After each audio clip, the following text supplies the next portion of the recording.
Hello everyone, in this video we are going to study about the Indian monsoon. और जैसे कि आप सबने देखा होगा थंबनेल में, इस वीडियो में नॉलेज के रिलेटेड बात होगी। कोई गेमिंग्स, इंटरटेनमेंट इस हिसाब से इस वीडियो को नहीं बनाया हुआ है, तो इसी हिसाब से देखिए।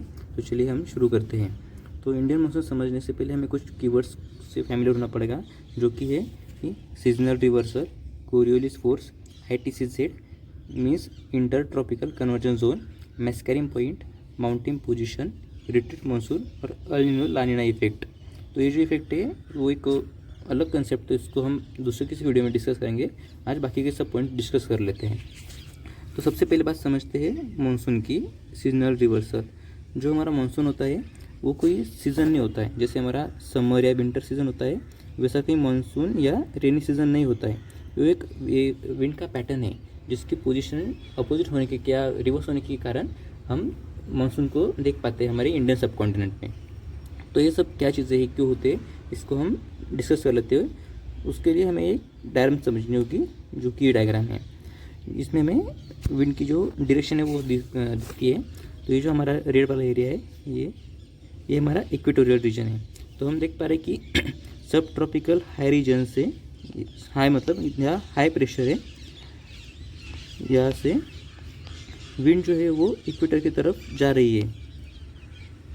तो ये क्यों जा रही है और एक इनकी डायरेक्शन ऐसी क्यों है, ये ऐसा स्ट्रेट क्यों नहीं है, इसको हम डिस्कस कर लेते हैं। तो क्या होता है, एक बेसिक कंसेप्ट समझ लेते हैं उससे पहले। सपोज ये हमारी लैंड है, यहाँ पे एयर मॉलिक्यूल्स है, मतलब जो हमारी हवा है वो है, और यहाँ पे सन है। तो सन से जब रेडिएशंस UV रेज आते हैं तो यहाँ की हवा गर्म हो जाती है। तो जैसे हम पानी को देखते हैं, जब हम पानी को उबालते हैं तो उसकी जो भाप होती है वो गर्म होने के बाद ऊपर उठती है। वैसा होता है हवा के साथ। यहाँ की हवा जब गर्म होती है तो यहाँ ये ऊपर उठती है, ये सब ऊपर उठती है और यहाँ पे जमा होती है। अगर पहले यहाँ पे हवा थी तो यहाँ हाई प्रेशर होगा, लेकिन जब सन के रेज आए, यहाँ की हवा ऊपर उठी, तो यहाँ पे कौन सा प्रेशर होगा, लो प्रेशर। ओके। और जो हवा से उठती है, वर्टिकली अपवर्ड जाती है, उसे हम करंट कहते हैं, करंट। और जो हमारी हवा ऐसी हॉरिजॉन्टली चलती है, उसे हम विंड कहते हैं। तो चलिए इस बात को समझते हैं हमारे डायग्राम में भी। ये हमारा इक्वेटोरियल रीजन है और ये हमारा सन है। तो सन के जो रेज है वो डायरेक्ट कहाँ पे गिरते हैं, इक्वेटर पे। बाकी अर्थ पे गिरते हैं, लेकिन वो थोड़े तिरछे हो जाते हैं। इसकी वजह से उतना इफेक्ट नहीं हमें मिलता हीट का, जितना इक्वेटर पे मिलता है। अभी और हमने जैसा भी देखा, अगर इक्वेटर पे सनरेज गिरे तो यहाँ की हवा गर्म हो जाएगी और ऊपर उठ जाएगी। यहाँ की हवा ऊपर उठ गई तो यहाँ पे हाई प्रेशर बनाएगी, और वहाँ से ऊपर उठी है तो यहाँ पे ऑब्वियसली लो प्रेशर होगा। और हमें अपनी जो हवा इकट्ठा होती है वहाँ से डाइवर्ज होती है, दूर भागना चाहती है या भागती है। तो जैसे हमने देखा कि यहाँ लैंड से हवा ऊपर उठी, यहाँ पे हाई प्रेशर, तो हाई प्रेशर से हवा लो प्रेशर की तरफ जाएगी। तो ये जो हमारा है ना, यहाँ पे लो प्रेशर होता है इसके कंपैरिजन में, तो यहाँ से हवा इधर भागती है। ये इसे हम विंड कहते हैं, क्योंकि करंट नहीं, ये हॉरिजॉन्टल है, नॉट वर्टिकल। और अगर यहाँ पे जमा हुई तो जो बहुत सारी हवा हुई तो यहाँ हाई प्रेशर हो जाएगा, और ये जो हवा है वो नीचे बैठेगी। और नीचे कौन सा प्रेशर होगा, इसकी जस्ट अपोजिट। अब यहाँ पे हाई प्रेशर बन गया है तो यहाँ पे कौन सा प्रेशर होगा, लो। अगर ये लो प्रेशर की तरफ आई और यहाँ पे इकट्ठा होना शुरू हो गई, तो फिर बहुत सारी एयर जमा हो जाने पर यहाँ पे हाई प्रेशर बन जाएगा। तो यहाँ पे कौन सा होगा, high pressure, high pressure, high pressure, high pressure. और ये सब जैसा नॉर्थ हेमिस्फीयर में होता है, सेम एक्शन यहाँ पे साउथ हेमिस्फीयर में होता है। तो हमारे एक बेसिक सिंपल क्या है कि हवा जो है वो हाई प्रेशर से लो प्रेशर की तरफ जाती है। जैसे हम लिक्विड के बारे में देखते हैं कि हाई कॉन्सेंट्रेशन से लो कॉन्सेंट्रेशन की तरफ भागता है। तो यहाँ पे हाई प्रेशर है यहाँ पे इक्वेटर पे लो प्रेशर है, तो हवा इस डायरेक्शन में जाएगी और साउथ हेमिस्फीयर में यहाँ से यहाँ। लेकिन हम इस डायग्राम में देख पा रहे हैं कि ये सीधे नहीं है, इसकी पोजीशन कुछ चेंज हो गई है या डायरेक्शन चेंज हो गई है, ये स्ट्रेट नहीं है। तो इसका रीज़न है कोरियोलिस फोर्स। तो कोरियोलिस फोर्स क्या है, हमारी जो अर्थ है वो ऐसे वेस्ट टू ईस्ट मूव करती है, रोटेट करती है। तो हम जैसे हमने एक सुना होगा सेंट्रीफ्यूगल फोर्स के बारे में, तो सेंट्रीफ्यूगल फोर्स की वजह से यह हवा की डायरेक्शन चेंज होती है। जैसे हम मिक्सर है, मिक्सर में देखते हैं कि हम जब कोई चीज़ उसमें ग्राइंड करने के रखते हैं तो एक स्टेबल नहीं रहती, वो ऊपर आने की कोशिश करती है, एक डायरेक्शन में मूव होती है। और अगर हमने उसका जो ढक्कन बंद नहीं किया तो वो बाहर भी जा सकती है, गिर सकता है उसमें से मटेरियल। वैसे समझिए इसको कि जब हवा स्ट्रेट आने की होती है लेकिन हर ऐसी मूव कर रही है तो ये अपोजिट डायरेक्शन में मूव होती है। या फिर आप इसको इसी तरह से रिमेंबर कर सकते हैं कि नॉर्थ हेमिस्फीयर में कोरियोलिस फोर्स राइट की तरफ विंड को डिफ्लेक्ट करता है और साउथ हेमिस्फीयर में लेफ्ट की तरफ। देखिए हमारा जो पोजीशन है मतलब विंड का, ये ऐसी आ रही है, मतलब इसका फेस जो है वो साउथवर्ड है, तो इसका राइट क्या होगा, जो हमारे हम इस नॉर्थ की तरफ देख रहे हैं तो हमारा लेफ्ट जो, तो इसका राइट होगा। तो ऐसे आनी चाहिए, तो इसलिए ऐसे डिफ्लेक्ट हो गई ऐसी। या फिर आप ऐसा समझिए, ऐसी विंड आनी थी लेकिन डिफ्लेक्ट हो गई ऐसे ऐसे। तो हम इस पोजीशन को क्या बोलेंगे, नॉर्थ साउथ ईस्ट वेस्ट पे नॉर्थ ईस्टर्ली बोलेंगे। सेम जो हमारा साउथ हेमिस्फीयर होता है, इसमें कोरियोलिस फोर्स जो है वो लेफ्ट की तरफ विंड को मोड़ता है, तो जो ऐसी विंड आनी थी वो ऐसी हो गई ये। और ये जो बाकी के हम वेस्टर्ली वगैरह देख रहे हैं, ये हमारा इस कंसेप्ट में कोई यूज़ नहीं है, इसको ये हम बाद में पढ़ेंगे।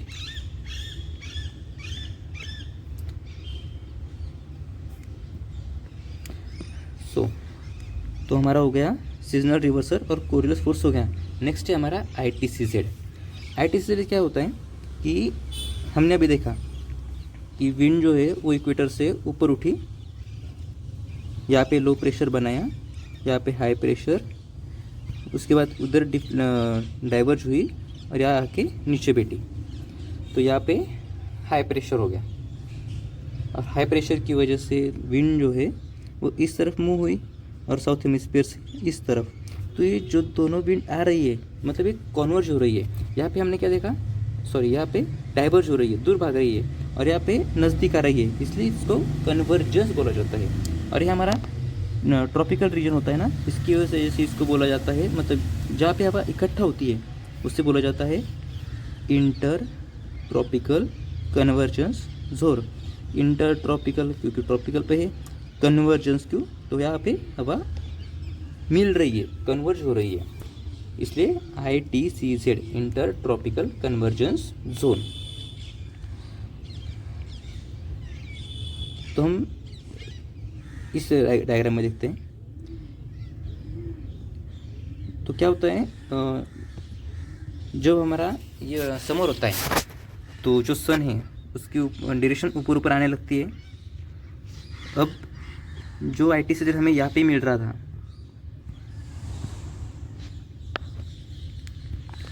ITCZ, वो हमारा क्यों था, क्योंकि सन की पोजीशन यहाँ पे थी। लेकिन अब जैसे ही सन की पोजीशन ऊपर मूव होने लगी तो हमारा ITCZ भी ऊपर शिफ्ट होगा ऐसा।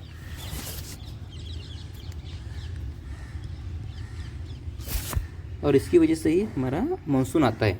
तो कैसे समझते हैं कि पहले जब ITCZ यहाँ पे था तो हवा यहाँ पे कन्वर्ज हो रही थी, लेकिन जैसे हमारा ITCZ ऊपर शिफ्ट हुआ जस्ट लाइक ऐसा, तो हवा कहाँ कन्वर्ज होगी, यहाँ पे, राइट। लेकिन हमने देखा कि जो विंड है साउथ हेमिस्फीयर से वो तो यहाँ ऐसी जा रही है, राइट। तो फिर यहाँ पे कौन सी हवा आएगी, हवा आ नहीं सकती, आती है। वो कैसे कि ये समझते, उसके लिए हमें कोरियोलिस फोर्स के बारे में फिर से रिमेंबर करना होगा।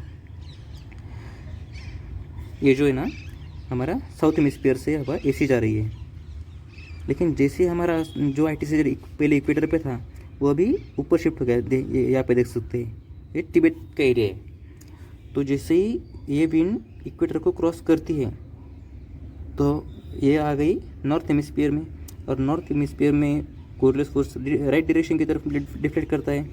अगर ये विंड का फेस इस तरफ है तो इसका राइट क्या होगा, ये, इसलिए विंड ऐसा मूव करने लगती है।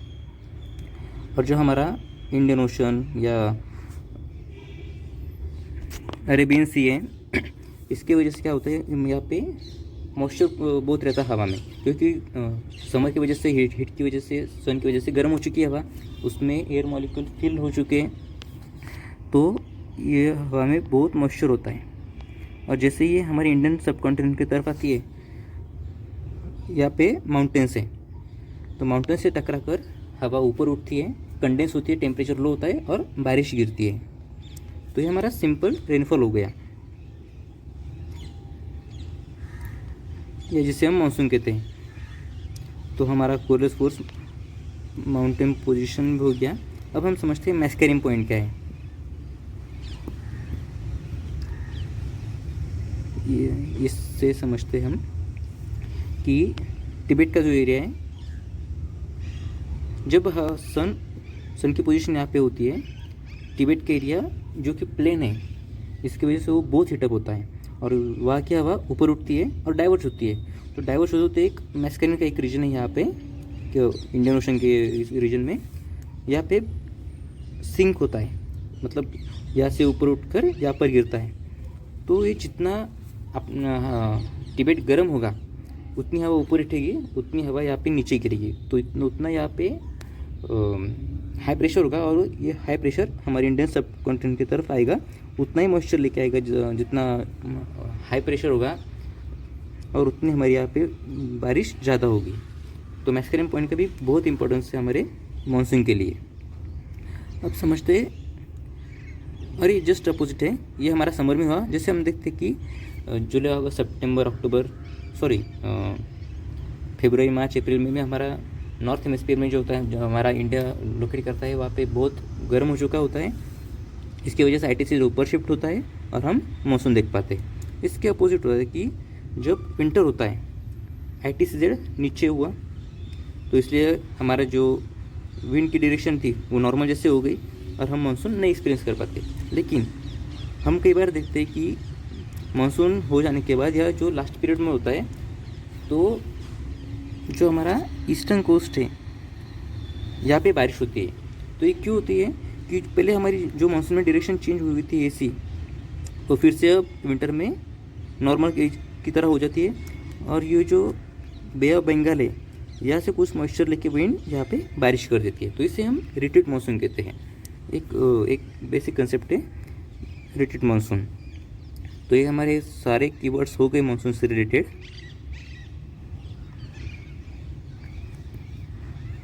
अब हम देखते हैं कि इसका इम्पोर्टेंस क्या है, जो हमारे मेंस की राइटिंग में भी हमें बहुत काम आता है, कि 70% of Indian agriculture rainfall dependent है।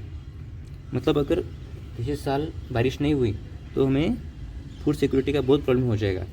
तो जो इतनी लाइन है ना, 70% इंडियन एग्रीकल्चर रेनफॉल डिपेंडेंट, इसके एक बहुत ब्यूटीफुल वर्ड है फूड सिक्योरिटी। जब हम मेंस के आंसर लिखते हैं ना, तो हमने एक लाइन लिखी और उसमें या ब्रैकेट में फूड सिक्योरिटी लिखा और उसको अंडरलाइन किया, तो जो इवेल्युएटर होता है वो इसी को देखकर मतलब आगे बढ़ता है।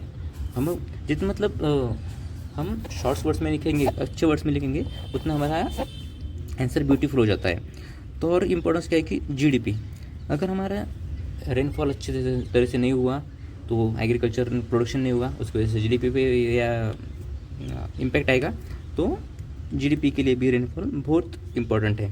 हाइड्रो प्रोजेक्ट, एनर्जी सिक्योरिटी, हम जो बिजली यूज़ करते हैं या कोई भी अनदर एनर्जी, वो बहुत सारी अभी भी हाइड्रो प्रोजेक्ट से आती है, जो डैम होता है वगैरह। तो आपको पता होगा, अगर रेनफॉल नहीं हुआ तो ये सारी क्राइसिस में आ जाएगी। उसके बाद एनवायरमेंटल रोल, जो भी हमारे फॉरेस्ट है या फिर फ्लोरा फोना है, उन सब के लिए मतलब हमारे लिए भी वाटर बहुत इंपॉर्टेंट, मतलब हम बिना पानी के सर्वाइव नहीं कर सकते, इसलिए रेनफॉल का होना बहुत ज़रूरी है। और उसके बाद आता है वाटर सिक्योरिटी। वही हमने देखा कि अगर वाटर का जो हमारे सोर्स है, मतलब लेक, तालाब, सी वगैरह, इसमें सी में नहीं लेकिन तालाब वगैरह जो हमारा बोर जो हमारी वेल रहती है, इन सब में वाटर की क्राइसिस हो जाएगी, हमें बहुत प्रॉब्लम हो सकती है। इसलिए हमारा मानसून बहुत इम्पोर्टेंट है agriculture, food security, energy security, economy, environment के हिसाब से बहुत इम्पोर्टेंट है। तो आई होप आप सबको एक टॉपिक समझा होगा। और इसमें ये भी है टाइप्स ऑफ रेनफॉल, तो एक अलग टॉपिक है, इसको हम दूसरे इसमें पढ़ेंगे। हाँ, और 2 क्वेश्चंस है मेरे, आई थिंक वो इस टॉपिक के बाद समझ, लेकिन मैं अभी आपको समझा देता हूँ। आप इस पर 1 मिनट पॉज करके थिंक करके जवाब दे सकते हैं कि why Cherrapunji has highest rainfall. Cherrapunji यहाँ पे लोकेट करता है, हमारा जो मेघालय रीजन है यहाँ पे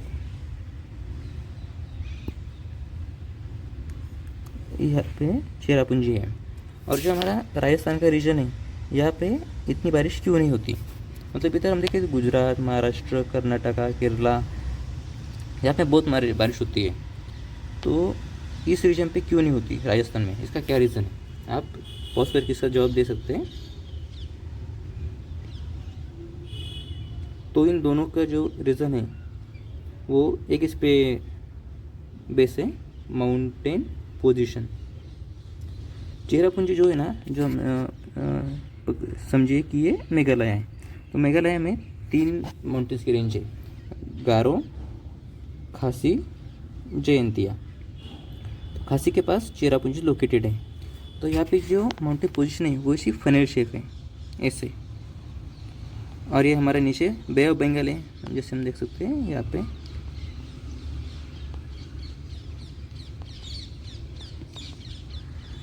हाँ, समझे कि यहाँ पे मेघालय है और यहाँ पे हमारा बे ऑफ बंगाल है। तो जब हमारी इंडियन सब कॉन्टिनेंट पे यहाँ से मॉइस्चर आता है तो बहुत दूर से आता है, मतलब बीच में बारिश होके उसका जो मॉइस्चर कंटेंट वो कम हो सकता है, लेकिन बे ऑफ बंगाल से चेरापूंजी बहुत नज़दीक है इसलिए। और यहाँ का जो माउंटेन पोजीशन है वो भी ऐसा फेनल है, मतलब एयर को पूरा लॉक कर देता है सब साइड से, इसकी वजह से यहाँ पे फेनल शेप पोजीशन और जो हमारा मॉइस्चर कंटेंट का जो सोर्स है बे ऑफ बंगाल वो बहुत नज़दीक होने के कारण यहाँ पे हाईएस्ट रेनफॉल होती है पूरे इंडिया के हिसाब से सबसे हाईएस्ट। और जो हमारा राजस्थान का रीजन है वहाँ पे भी बारिश नहीं होने का रीज़न माउंटेन पोजीशन ही है। यहाँ वेस्टर्न साइड पे हमारे वेस्टर्न घाट से यहाँ से हवा आती है, इससे टकराती है, ऊपर उठती है, कंडेंस होती है, बारिश होती है।